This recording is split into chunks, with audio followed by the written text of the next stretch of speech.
La lingua è la base di ogni identità e tiene viva la cultura e le tradizioni di un paese.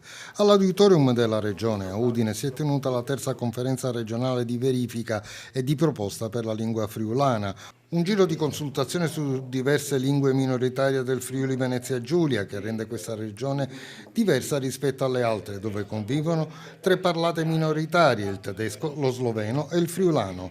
La conferenza ha il compito di valutare le attività di tutela e promozione svolte negli ultimi 5 anni e di proporre nuove azioni utili allo sviluppo del friulano nei vari settori di interesse. Le lingue le incrociamo durante tutta la nostra vita, nel nostro quotidiano. Pensiamo al tema del bilinguismo visivo, fino ad arrivare a tutte quelle attività culturali che permettono di poter conservare e promuovere la lingua. Sicuramente un ruolo fondamentale ce l'hanno i grandi mezzi di comunicazione di massa. Il futuro delle lingue minoritarie è anche responsabilità del singolo e delle loro scelte quotidiane, non solo scuola, ma informazione e pratica.